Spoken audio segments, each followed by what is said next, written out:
Hey guys, just wanted to do a quick video showcase of all of these mobile home consoles that I went ahead and configured.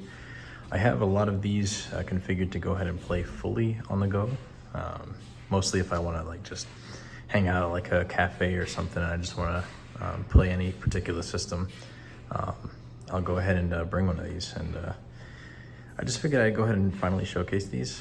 I got some pretty interesting accessories and I figured I'd go ahead and make a video on this because you know, I've gotten some sellers and they were interested in me making a video, just giving it a final review. So I figured I'd just go ahead from you know, generation and just kind of show off what's so special about this stuff. So as you can probably tell, I've mostly an affinity for PlayStation. I've got the PlayStation 1, 2, 3, and 4, but I also have a soft place for the Wii here. And this is actually a car accessory, this one specifically, but the rest of them are just you know, on-the-go accessories, and I really appreciate them. So I'm gonna just showcase my configuration for them and explain to y'all how I use these, and you know, I think they're really awesome. So let's get right into it.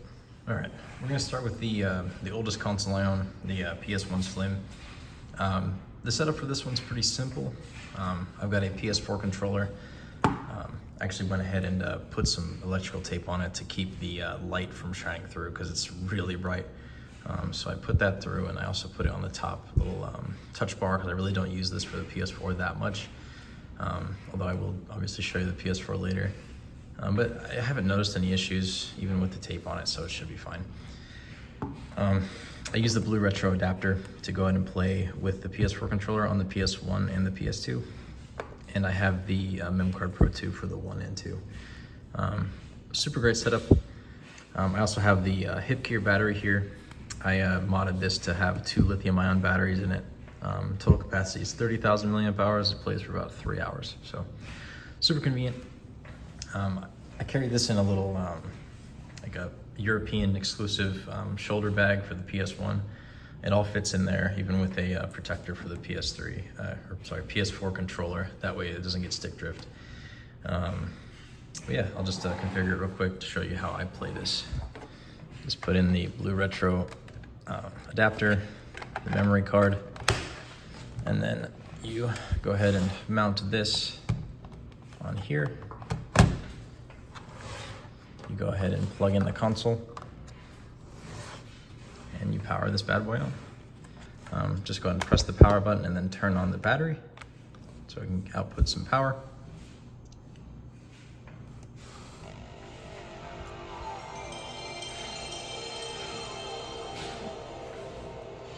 Turn on the controller by pressing the PS4 button.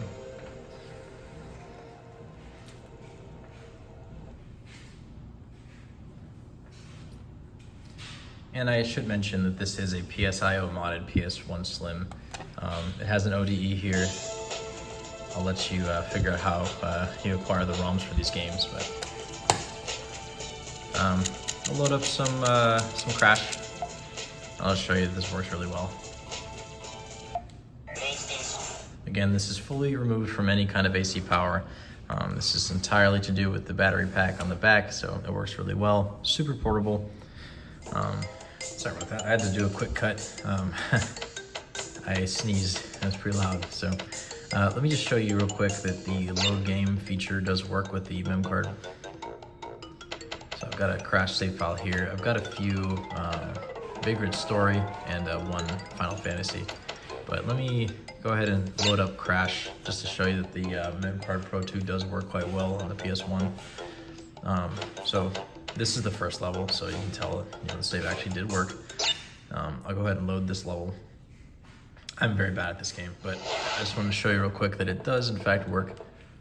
You know, as you can see, I'm moving pretty well.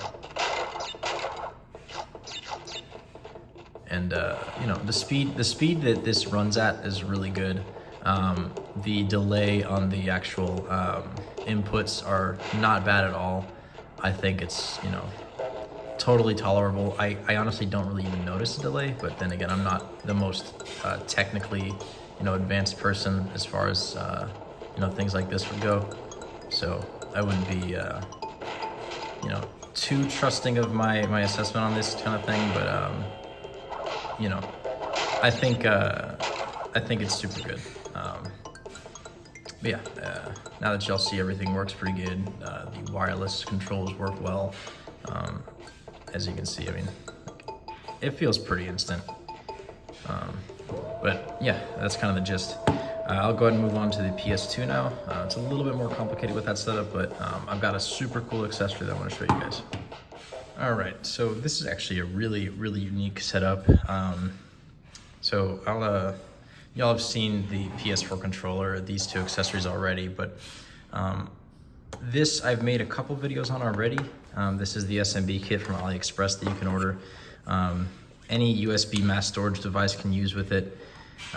It's essentially literally just a SMB interface along with, you know, essentially just using any mass storage device you have so that you can play any of the games you want at a high speed, because the USB 1.0 ports here are quite slow.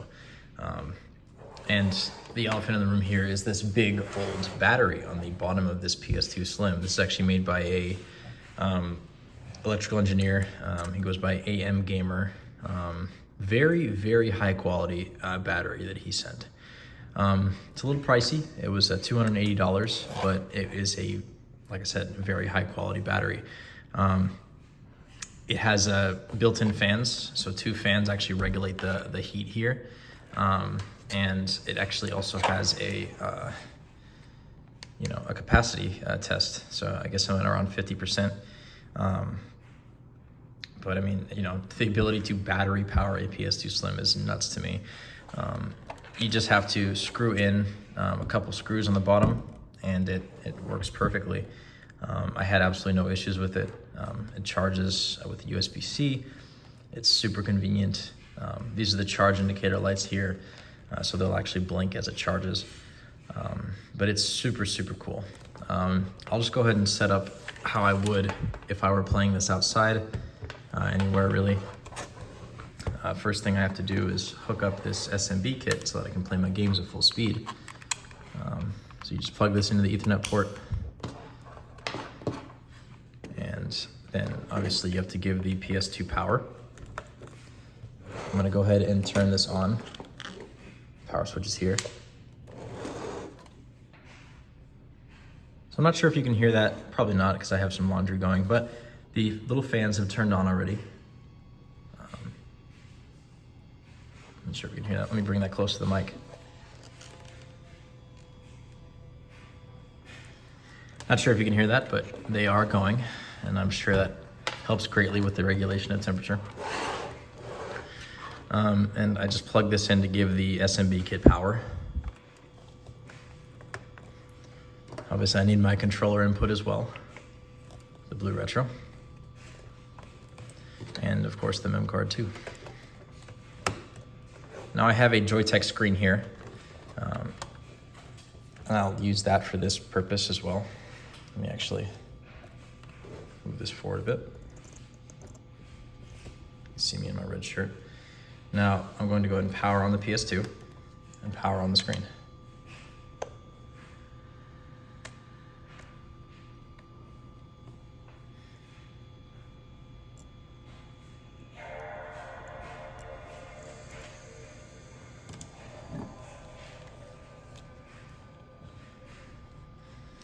So open up OPL. I'll give the SMB kit a second to initialize here. I've got the FreeMake boot loaded on this MemCard Pro 2, if you're wondering how I have that right now. So I'll launch OPL.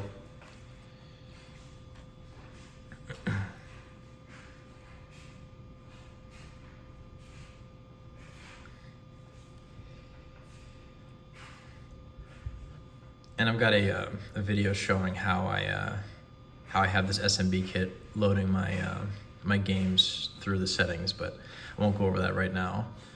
I'm just showing you that it does in fact work. It's a simple game I can show you. I'll load up Okami. As you can tell, everything's working perfectly just with this battery. No smoke or mirrors. It's literally only the battery.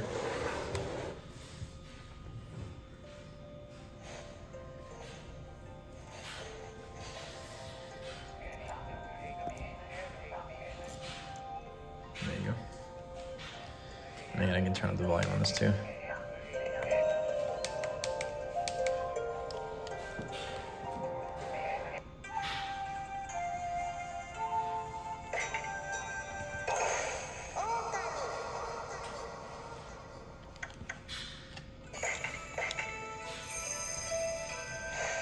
I think it's really good. But you know, this game is beautiful. I really enjoy the art style that it brings. And you know, being able to play this like essentially on a home console experience on the go is a really awesome experience. You know, I just think it's really enjoyable. So yeah, that's the PS2. That's essentially the you know, as far as I'll show with this specific setup. But I just wanted to show that it plays well. It looks good. Yeah. Again, the battery for this one is hosted or made by a electrical engineer named AM Gamer. I think you can find his website on amgamer.tech or something similar to that. Again, this specific battery is you know, relatively pricey, but he also makes a PS1 battery. If you aren't, you know, if you aren't looking to make your own, he makes a, you know, a good product. And I think if this is something that super interests you and you want a modern solution to these batteries instead of, you know, retro modding something, definitely give them a look. All right, now the PS3. You'll notice that I just skipped right into the game. That's because this is actually kind of annoying to set up. The PS3 can be a little bit finicky in general. When it works great. I love this console, but yeah, it can be a little bit annoying. I was having some sound annoyances at first, and then on restart it worked perfectly, so we're just gonna go from here. As you can see, there's a lot of stuff here, so obviously PS3 controller. PS3 doesn't really like anything else but the PS3 controller. I have a big old 120 volt out battery bank. You know, this is the big deal. When the game is launched, there's about an 80 output watt. So you know, pretty big deal here. This thing has all sorts of features. It has like a Bluetooth for some reason. It has a mic if you want to tell it to do things like turn on the light or something. It has a car volt thing. Obviously a power button. Some USB slots, USB-C slots, things like that, of different wattage levels and things like that. So, you know, pretty neat. Now, direct your attention to the back. I'll take this out, but it would kill the PS3. I have a, you know, a plug splitter here. So it just splits the plug into 3 spots on the bottom, the middle, and on top. This is powering the screen itself. This is powering the console. And I have AC enabled because this console won't work without 120 AC in. There's a light here if you really want a light. And I mean, yeah, there's a spot for a solar panel down here, but I'm not going to use that. Anyway, that's just to keep a you know, a consistency with the whole battery thing. I'm going to use this same thing on the PS4 just to show you guys that this thing works. I'm also going to cover it into the gameplay with the PS4 because, again, that one's a little bit annoying to set up too. But as you can see, it's plugged straight into there. There is no smoke and mirrors here.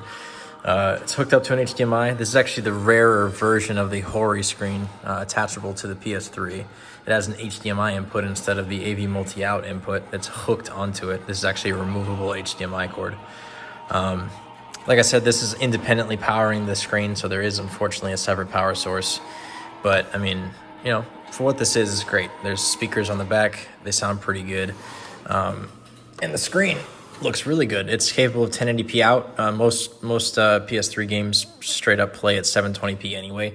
So, I mean, it's not a big deal. But if you want to watch, you know, DVDs and such, it does play at 1080p and it looks great. Just, you know, make sure that you don't, you know, bust your bank trying to get stuff like this. You know, it's just, it's cool, but don't, you know, waste all your money trying to do it.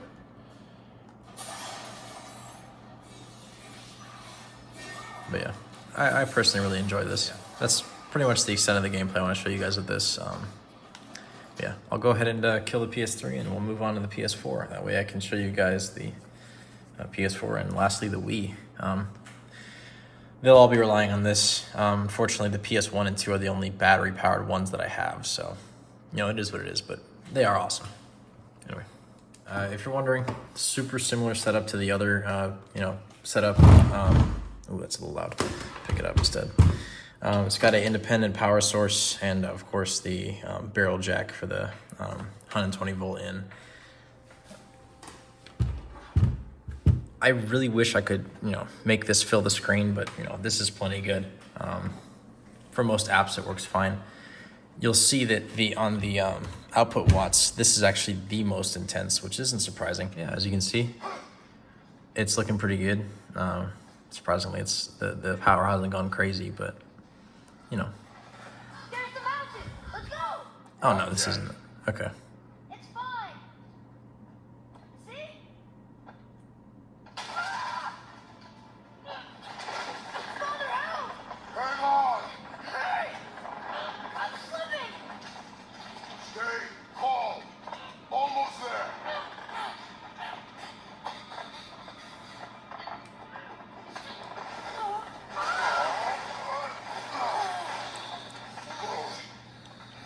That wasn't so bad. All right, and as a last bonus, the classic Wii.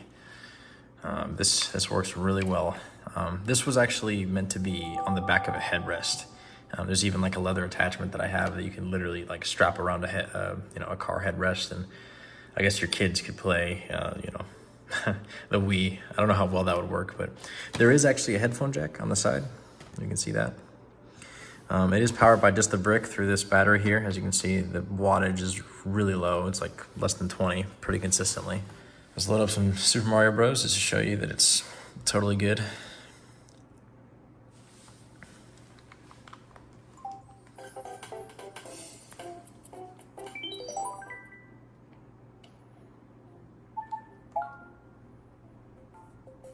Pizza play.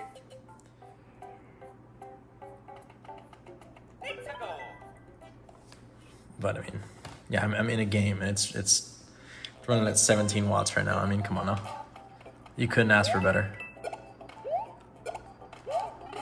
You could play this forever, and you'd be totally fine. If you're playing the Wii for 8 hours, you know, you got bigger problems. All right, these are the last accessories that I briefly mentioned. Some of them are extra, but I just wanted to show the last bits, I guess. So, no particular order. This is the Intec, I guess, car seat headrest. You'd basically flip the screen completely and then lay it flat, and then it would sit nice and tight in here, and all the accessories would show. The thing would plug in on the bottom here. Can't recall what this is for. One of these are for the power, and I don't remember what this one's for. You basically just strap it on the back here, and it's super simple, but it's cool. I mean, I probably would never use this for its intended purpose, but it's pretty neat. This is the remote to the G-story screen for the PS4 Slim. It's pretty cool. I mean, it's literally just a remote. You can change the source, you can mute, change the scale a little bit, although, believe me, I've tried. The scale doesn't change on the regular games. Like, I know you saw the border on the God of War one. You can't fill it in, sadly. This is like volume up and down, or something, I'm not sure. It's some kind of menu navigation. I don't really use this that much. The menu, leave the menu, and I'm assuming some bindable buttons, but I'm not really positive. But yeah, pretty cool. I almost never use this. If I ever do, it's because I'm watching YouTube on my PS4. This is for the PS2, the little screen there. It's got like a watch battery or something. It still works. I haven't changed it, but it's still alive. But I mean, pretty complex for what it is. I mean, it doesn't really need to be. But I mean, it's got a lot of like DVD controls here, like the menu reset and subtitle. So, I mean, pretty interesting. Almost never use this, but I have it. For the price of the JoyTech screen that I bought, it better have a screen. But yeah, pretty cool. And my personal favorite, the PS1 shoulder bag. This thing is aesthetically very beautiful. It's literally a shoulder bag, so you would literally latch it on, and it would kind of hang over your shoulder. It's pretty spacious. I'll open it up. There's like one other video about this bag specifically on YouTube. I think it's like a YouTube short. It's a super simple video. This might have split at some point. Do these split normally? Do all these split? Yeah, I guess they do. Okay. Well, opening this up. It's really simple. It's nice and orange on the inside. It's got disc trays for the games to just protect them. It's pretty cool. It's got one, well, they're double-sided, so, but 1, 2, 3, 4. So yeah, you could hold 8 games in this if you really wanted to. It's got a little net sleeve here. It's super nice. Extra space here, although I'd caution against using this space if you want to keep your discs safe. I guess that same goes for the net as well. And then you go ahead and open up the main body. There's also a net here, although it's Velcroed in. So the net here is fake. It's not actually guarding what it appears to be guarding. On the inside, I actually kept the shoulder bag here. There's a little bag that goes on the actual strap if you want to. Pretty cool. I have no idea what this could be for. It looks like it hold like a Leatherman or something. Pretty neat. And on the inside, it's quite spacious. There is a removable sleeve, as you can see. You can actually see the indent from the PlayStation that I put in there. Let's put that back. And then separately is also a separate compartment. There's a zipper net here. It's hard to see. Yeah, zipper here, I guess for memory card and such. And of course you could put the console here. Is there any compartment here? Yeah. This compartment here. I guess this would be good for memory cards, specifically these little knots here. Not sure what this would strap down, but something, I suppose. I guess the PS1 itself. Not sure, but yeah, I mean, pretty cool. It fits my PS1 Slim, the screen, the battery, and the controller, along with the memory card, so it's quite nice. This is actually a European exclusive, so I had to get this shipped from the UK, but it is super nice. Officially licensed. It fits the aesthetic incredibly well. You know, I think it's just quite beautiful. It's aged very well. But yeah, that's all the accessories. And I guess just to wrap up my thoughts on this, I guess the first question, again, would be why? You know, why invest in all these screens? And I would say just because original hardware is really cool. Sure, the screens can, or the consoles themselves can break down and such, but, you know, worst case scenario, I could always get them replaced and such, and it would be, you know, not too hard. The older consoles aren't super expensive, but, you know, I'm always happy to use them, and I think the accessories will always outlive the consoles, but regardless, I think it's super cool. And I just realized this, I did not see this until now. This controller actually has a memory card cut out, so you could actually plug this into the memory card slot. That's actually awesome. From what I can tell, there's no pins to actually communicate with the console, but it looks like a storage method to keep the controller in place. That's actually awesome. I did not realize that till just now. It's cool. Wow. Okay.